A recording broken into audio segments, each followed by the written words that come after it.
પગ લૂછણિયું. દરેકના ઘરમાં પગ લૂછણિયું હોય છે. બધા લોકો ઘરમાં પ્રવેશતા પહેલાં પોતાના પગ એના પર ઘસી ઘસીને સાફ કરે છે. વિચારવાની વાત એ છે કે ઘરમાં જ્યારે સફાઈની ચોખ્ખાઈની વાત નીકળે છે ને ત્યારે લોકો એમ કહે છે કે હું સફાઈમાં ખૂબ મહેનતથી ધ્યાન આપું છું, અથવા આવેલા મહેમાનો પણ એમ કહે છે કે તમે સાફ સફાઈ સારી રાખો છો. પણ આવા સમયે પેલા પગ લૂછણિયાના બલિદાનને કોઈ ધ્યાનમાં લેતું જ નથી, કે જેને આ ઘરને સાફ સુથરું રાખવામાં પોતાની જાત પર બધો કચરો લીધો છે, અને તોય એને ઘરમાં સ્થાન પણ નથી. રહેવાનું તો એને ઘરની બહાર જ છે. જીવનમાં પણ ઘણા બહુમુખી પાત્રો આવા હોય છે.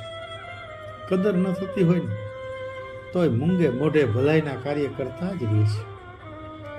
પરિવારમાં પણ એવી કોઈ વ્યક્તિ હોય છે જે આખા પરિવારને સુખી રાખવામાં પોતાની જાત ઘસી નાખે છે, છતાંય જ્યારે મૂલ્યાંકનની વાત આવે છે ને ત્યારે એને કોઈ યાદ સુદ્ધા નથી કરતું, અને એનું સ્થાન પણ મહેમાનને વચ્ચે નથી હોતું.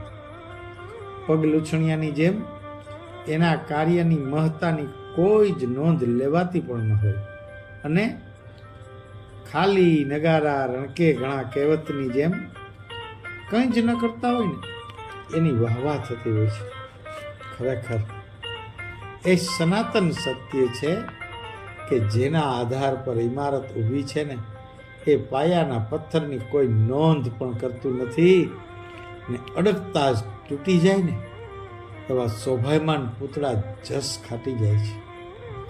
કોઈએ યોગ્ય જ કહ્યું છે, મને એ જ સમજાતું નથી કે આવું શાને થાય છે, ભૂલડા સૌ ડૂબી જાતા ને પથ્થરો તરી જાય છે.